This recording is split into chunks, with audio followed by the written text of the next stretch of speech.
Also this evening, President Trump is marking the first year of his second term. Today he's spending more than an hour, speaking with reporters and talking about what he views as his successes.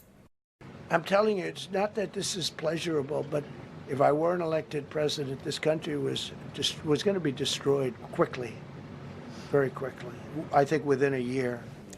NBC Connecticut political reporter Mike Savino joins us now live in studio. So the president ran on a lot of big promises, bringing prices down, among other things.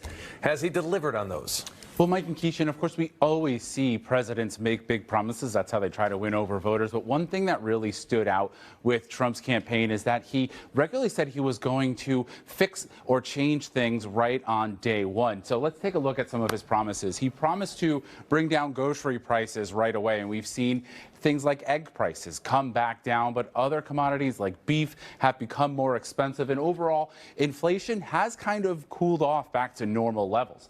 Now on energy, we've seen gas prices come down here in Connecticut. They're about 20 cents lower than they were last year, but electricity prices continue to rise around the country. And of course, tariffs. That was something that the president talked about a lot, his love for tariffs, and he's certainly been using them in his first term.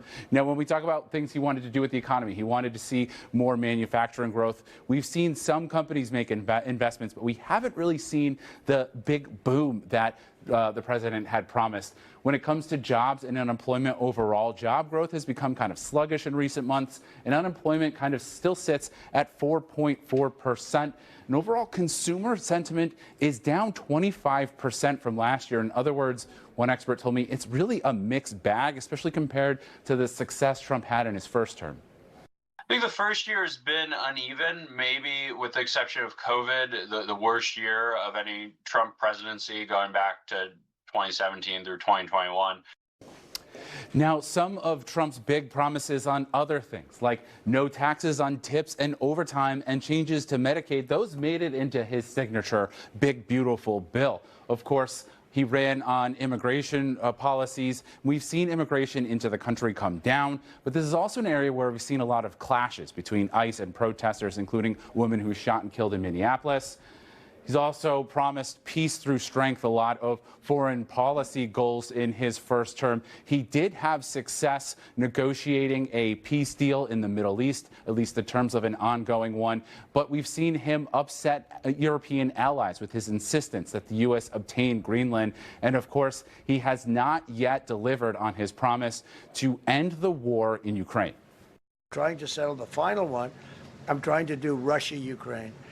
And when Russia's ready, Ukraine's not. When Ukraine's ready, Russia's not. But they're losing. And his tendency when things sort of don't happen as he says he wants them to, is to then push the blame off on, well, it's the Ukraine's fault, it's Russia's fault. Now, observers have also noted Trump has tried to increase executive power in his second term, including 229 executive orders so far. By comparison, Joe Biden signed 77 orders in his first year, and Trump had 55 in the first year of his first term. Mike and Keisha, back to you.